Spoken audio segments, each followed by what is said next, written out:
It's January 11th and after market. And this is a little bit different of a video. I usually work from home so I can kind of multitask and do a couple different things at the same time, but I was not able to do that today because I had to go into the office. So wasn't able to record earlier and record my trades and stuff like that, but I was still able to get off a trade, and it was kind of I think there's a little bit of a lesson in that, maybe. So you can see the trade that I did right here on the screen. I did a call credit spread today, and I actually did it from my phone, and I kind of did it really like the epitome of on the go.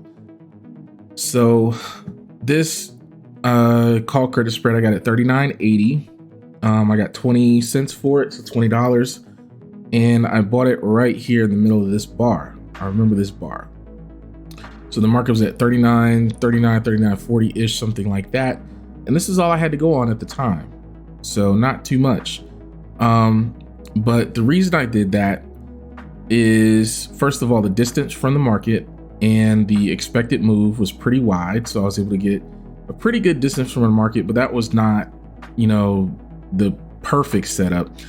At the time, if you looked at it live, the stochastics was actually inside the purple area. It was inside this zone at the time. It got lifted out, and that can happen if you know anything about stochastics, but at the time it was pointing within the middle zone. So I had that going for me. I thought the market was at least going to stabilize somewhere, around there. And that was pretty much it. I didn't have access to all my tools and the internals and all that kind of stuff. It was basically just distance from the market and stochastics I was able to see. You can't see, well, you can, but you can't see pivot points on the Thinkorswim mobile app. They don't have pivot points on the mobile app. You can see it on the TradingView mobile app, but not the Thinkorswim. And I was on Thinkorswim at the time, and I had to, if I was going to do anything, I had to do it pretty quick. Because I was just in meetings like literally all day long. So luckily for me, this trade did work out. Did I get worried about it at any time? I don't think so, because I can kind of see these lines now, but in my head, I kind of drew this line right here. And I can kind of just look at it and see it as this or something like that. So visually, like in my mind's eye, I could kind of draw this diagonal right here. And remember, we talked about the last video, this line kind of tells you where you're trending in the market. Even though it was going up, it was trending towards me expiring worthless. So I, checked on it when I could. And I think the last time I really checked on it was, I think right here. It was about 3:15, 3:30 or something like that. And I saw this area right here. And I said, you know what? The market's really bullish today. It could pop up on me, but since we're so late in the day, again, that timing, the market's up against the wall, it's probably not going to pop up enough to threaten me. And it didn't. So even though we ended up about 10 points away, it was 10 points away very, very late at the day. And we were never really under serious threat all day. And a lot of that is thanks to this drop right here, which I didn't see at the time. But thankfully, we got this decline right here, which I thought was coming when I saw the stochastics up here rolling over. So it actually did materialize, just materialized a little bit later than I thought. But I thought, that's going to give us enough time. It's going to buy us enough stall to get above the market today. And we did. And today would have been a perfect put day, but I couldn't even really get to the point where I could analyze a put. This is pretty much all I could even get off today, but got it off. So this is pretty much a working man's trade. So you can get this done while you're at work. You have to be careful.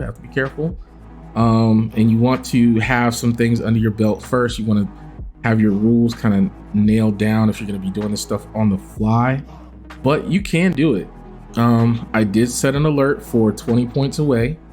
So I didn't get my alert breached until What's that? 39.60. So probably this pop up right here. And that's, remember I said I looked at the market right here. That's because my alert went off. So my alert went off, pulled out my phone, checked it out. We're pretty good. It's too late in the day to really do anything. So put my phone back away and came back now and I see it and we're fine. So I probably checked on this trade maybe 3 times today and that's it. So it can be done. Well, if you have a busy schedule, just have to be a little bit more careful with it. But another thing, speaking of that I might recommend that you do is not to do 0DTE and try maybe a longer period. Start to get an expertise in a longer period of trades, maybe like a week-long trade or like every 3 days or something like that, where you can make some adjustments if you can't really be looking at the market at points in the day. So if you have a very hands-on job or something like that, where you just can't get to your stuff and you have to focus on your work, you can still trade like this, but you have to do, you would be well served to do longer time frames.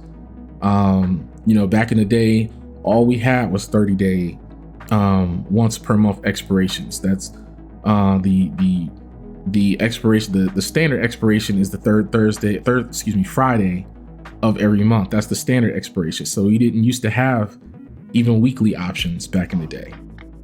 So you can do this on a monthly time frame or whatever time frame fits you, right? Whatever time frame fits you, get an expertise in that. It doesn't have to be 0DTE. 0DTE is just the fastest way to grow profit percentage wise using credit spreads, but you don't have to do that, right? So don't try to force 0DTE if it doesn't work for your lifestyle. But this is the trade that worked for me. Kind of sad I couldn't get a call in today, but we do have CPI tomorrow morning, I believe. So that should provide some volatility, and volatility is opportunity. So we'll see what happens with that. And that's all the major happenings going on right now. So I'm gonna go to sleep now and eat and all that kind of stuff. So see y'all tomorrow.